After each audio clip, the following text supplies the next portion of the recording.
Le mur de Berlin, il a permis justement à faire naître quelque part les premiers graphes et les premières peintures murales, quoi.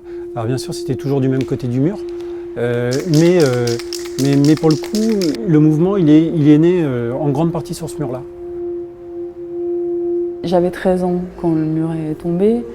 Donc je me souviens que j'étais en cours d'histoire pour le coup et qu'on nous a dit que le mur était tombé. Je savais que c'était important, je savais que c'était bien, je savais que c'était... Je ressentais l'événement.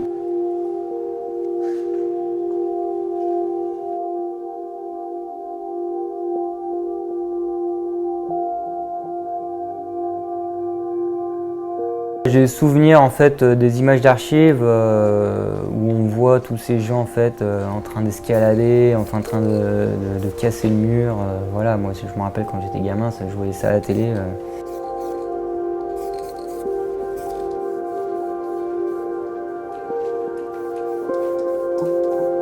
Pour moi, le mur peut être aussi quelque chose qui aide à dissimuler ou essayer de sortir du mur, essayer de voir ce qu'il y a derrière. C'est plus utiliser le mur comme un instrument.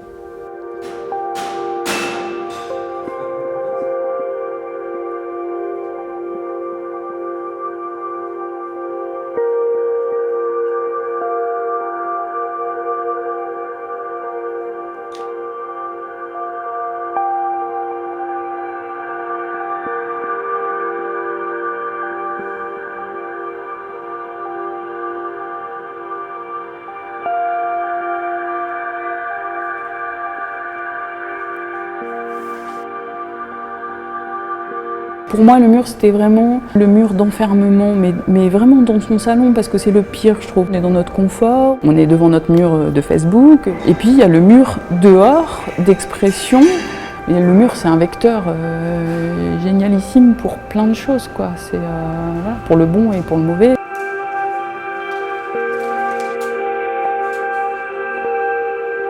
Des murs frontières, des barrières psychologiques aussi, parce que tout le monde a des a priori sur toute cette migration actuelle. On a connu des choses bien atroces il y a une cinquantaine d'années, enfin 70 ans maintenant, et qu'on n'est pas à l'abri que ça recommence.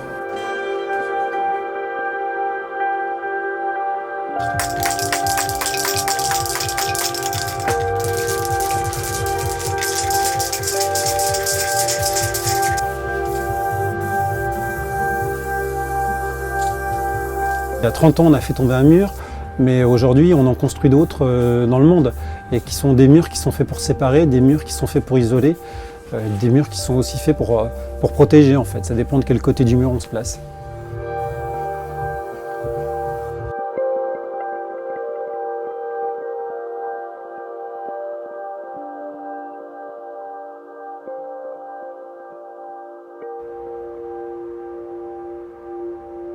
C'est pas moi qui ai vraiment créé l'œuvre originale, mais je me suis inspiré, donc le radeau de la Méduse, où on voit clairement que là le radeau va s'échouer sur une espèce d'île emmurée avec la statue de la Liberté, donc tout un symbole.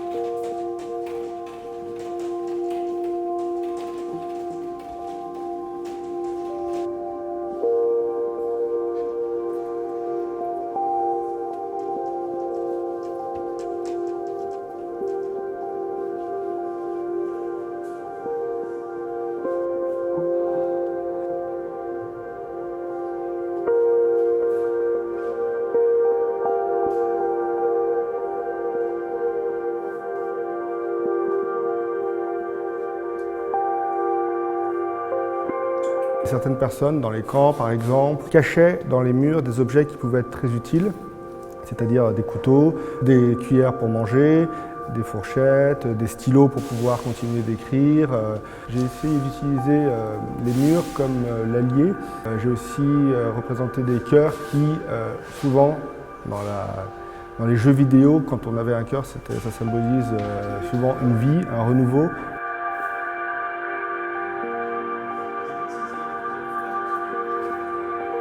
Ce portrait que j'ai appelé Hitler, en fait c'est une caricature d'Hitler qui mélange à la fois l'image d'Hitler et l'image du Joker.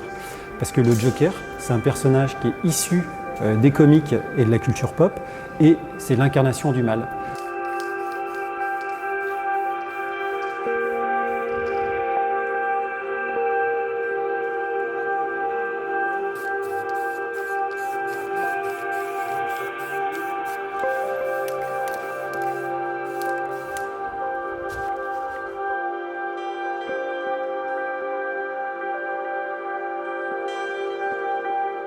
Le CHRD, c'est chargé d'histoire.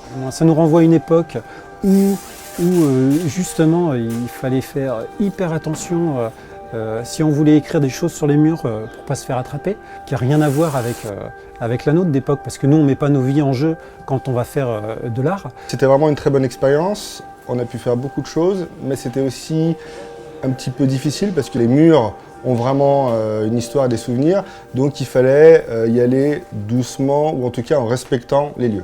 C'est un lieu magnifique, c'est un lieu qui est, comme je disais tout à l'heure, très chargé. Moi j'aime beaucoup l'histoire, donc puis toute la résistance, tous les... Enfin voilà, Jean Moulin et d'autres, il y a eu beaucoup de monde. Et c'est vrai que quand on sait tout ce qui s'est passé là, c'est très touchant. La partie la plus délicate, je pense que ça a été en amont, dans l'appréhension du sujet, du lieu, enfin de la pression que ça met en fait. Je trouve déjà que c'est une bonne chose de célébrer la chute d'un mur qui séparait un pays en deux. Donc je trouve que c'est une bonne commémoration et qu'il faudra refaire ça dans 10 ans et dans 20 ans pour que les gens n'oublient pas qu'il y a certains murs qu'il faut faire tomber.